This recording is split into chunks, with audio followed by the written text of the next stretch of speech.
ఇక్కడ పరగమ సంఘంతో దేవుడు చెప్పినప్పుడు ఆయన ఓపెనింగ్ స్టేట్మెంటే రెండంచెల కలిగిన ఖడ్గము అని ఓపెనింగ్ స్టేట్మెంట్ చేస్తున్నాడు.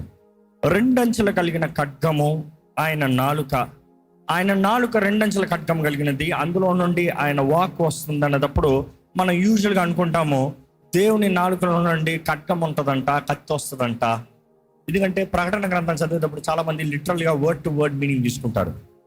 You have to understand the situation, ఎక్కడ ఏంటి ఎలాగ అర్థం చేసుకునేటప్పుడు, పరిస్థితిని అర్థం చేసుకునేటప్పుడు ప్రభు అక్కడ ఏం చెప్తున్నాడో గ్రహించుకోగలుగుతాము.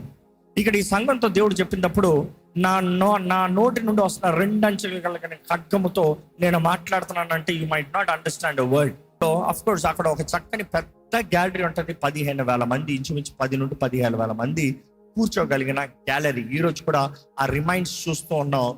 ఇంత పెద్ద స్థలము, ఇన్ని వేలాది మంది కూర్చుంటే అక్కడ గవర్నర్ వస్తాడంట.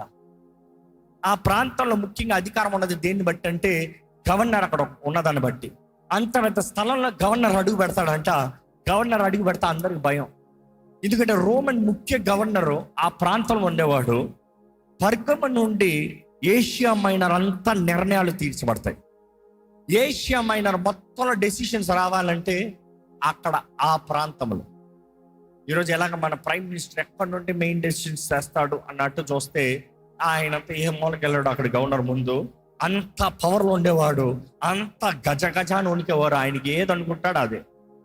ఆ రీతిగా గవర్నర్ ఉండే స్థలం. కానీ ఆ స్థలంలో గవర్నర్తో పాటు ఫేమస్ ఏంటంటే the sword of Rome. Roman ఖడ్గము గవర్నర్ చేతుల్లో ఉండేదంట. రోమ్ ఖడ్గము గవర్నర్ చేతుల్లో ఉండేది. ఏంటి రోమ్ ఖడ్గం గవర్నర్ చేతుల్లో ఉంటామంటే అర్థం decision making, power and authority, నిర్ణయాలు చేసి అధికారాన్ని కనబరిచే ఖడ్గం.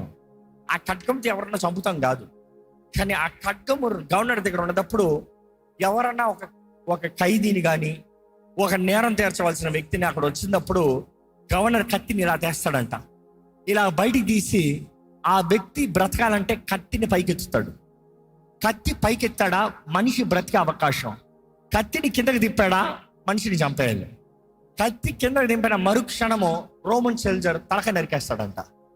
సో కత్తి దింపినప్పుడు చచ్చిపోతాము, కత్తి ఎత్తినప్పుడు బ్రతుకుతాము. సో ఆ డెసిషన్ ఎవరి చేతుల్లో ఉందంటే రోమన్ గవర్నర్ చేతుల్లో ఉంది. సో ఆ స్థలంలో క్రైస్తవులందరికీ ఆ థియేటర్లో మామూలుగా కత్తిని ఎప్పుడు పైకెత్తుతాం కాదు, ప్రతి ఒక్కడికి కత్తి కింద చూపిస్తామే. అంటే నువ్వు విశ్వాసివా, యేసుని విడిచిపెట్టు లేకపోతే బ్రతుకుతావా లేకపోతే చస్తావా. యేసుని విడిచిపెట్టావా బ్రతుకు, యేసుని విడిచిపెట్టవా చావు. సో ప్రతి విశ్వాసకి అక్కడ కామన్గా కత్తి కిందకు ఉండేదంట. సో ఆ కత్తి చూసినప్పుడు రెండంచుల ఖడ్గంలా కనబడుతుంది.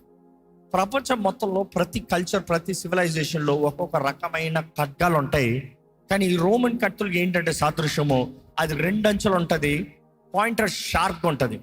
ఆ పాయింటర్ షార్ప్ అనేది ఎందులో కన్నా దూర్చగలిగింది, ఎందులో కన్నా చీల్చగలిగింది, ఎవరినన్నా చంపగలిగింది. అలాంటి పరిస్థితుల్లో దేవుని వాక్యం సెలవిస్తున్న రీతిగా దేవుని వాక్యం కత్తి లాంటిదంట. ఎందుకంటే ఆ రోజు పౌలు రాసినప్పుడు, అక్కడ అపోస్తులు రాసినప్పుడు they know it very well. ఎందుకంటే వాళ్ళు రోజు రోమన్ కత్తిని చూస్తూనే ఉన్నారు. అది దూర్చుకుని మాంసాన్ని, మూలుగుల్ని, ఎముకల్ని అన్నిటిని సపరేట్ చేస్తుందంట. అదే దేవుని వాటిలో రాయబడుతుంది, నా వాకు రెండంచెల ఖడ్గము. దేవుడు చెప్తా ఉంటాడు రెండంచెల ఖడ్గము నా నోటి నుండి వస్తుంది. చూసి ఈరోజు గమనించాలి. ఇప్పుడు మీకు అర్థమవుతుంది రోమన్ కత్తి అన్నదప్పుడు, ద స్వర్డ్ ఆఫ్ రోమ్ అన్నదప్పుడు పెరుగంలో ఉంటాము అంటే అక్కడ గవర్నర్ నిర్ణయిస్తాడు ఎవడు చస్తాడు ఎవడు చావడం. ఇప్పుడు మీకు అర్థమవుతుంది దేవుడు ఎత్తింది స్టేట్మెంట్ పెరుగమ సంఘంతో రాస్తున్నాడు. పెరుగమ సంఘంలో వారికి బాగా తెలుసు రోమన్ ఖడ్గం అంటే ఏంటనేది. ఈరోజు మనమైతే ఇంత వివరించుకోవాలి, అక్కడైతే వారికి బాగా తెలుసు. కాబట్టి దేవుడు ఓపెనింగ్ స్టేట్మెంట్ చూడండి, 12వ వచనం మాత్రం చదువుతారండి. వాడి అయిన రెండంచులు గల ఖడ్గము గల వాడు చెప్పు సంగతులు. వాడి అయిన రెండంచెల ఖడ్గము కలిగిన వాడు చెప్పు సంగతులు. చూడండి, సాతాను సింహాసనం ఉన్న స్థలములో నీవు కాపురం ఉన్నావని నేను ఎరుగుదును. ఆగండి, మనం చూస్తున్నాము వాడి అయిన రెండంచెల ఖడ్గము నా దగ్గర ఉంది. ఇక మాటలు చెప్పాలంటే these are the words of him who has the sharp double edge sword.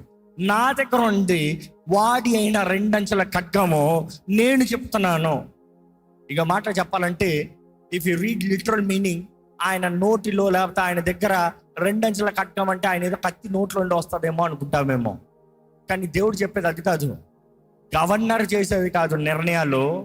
గవర్నర్కి కాదు ఉండే అధికారం, ఎవడు బ్రతుకుతాడా ఎవడు చస్తాడా అని నిర్ణయిస్తాము.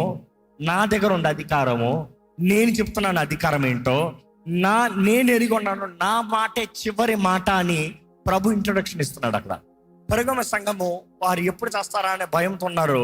కానీ ప్రభు చెప్తున్నాడు, భయపడద్దు, నువ్వు బ్రతుకుతావా చస్తావా నిర్ణయించేది నేను, గవర్నర్ కాదు, లోక అధికారులు కాదు.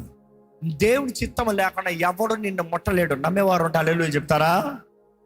దేవుడు నీ పక్షాన ఉంటే నీ విరోధి ఎవడని దేవుడు నాకు తెలియజేస్తుంది. If God is for you, who can be against you? దేవుడు నీ పక్షాన కార్యం జరిగించే దేవుడు.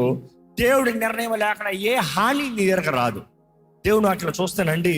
ఇక్కడ దేవుడు అంటున్నాడు, ఇదిగో నా దగ్గర ఉంది ద సోడ్, రోమన్ సోడ్ కాదు, నా నోటి మాట సోడ్, నా నిర్ణయం ఫైనల్. నువ్వు ఎక్కడున్నావో నేను ఎరిగి ఉన్నాను. నువ్వు ఎక్కడున్నావో నేను ఎరిగి ఉన్నాను.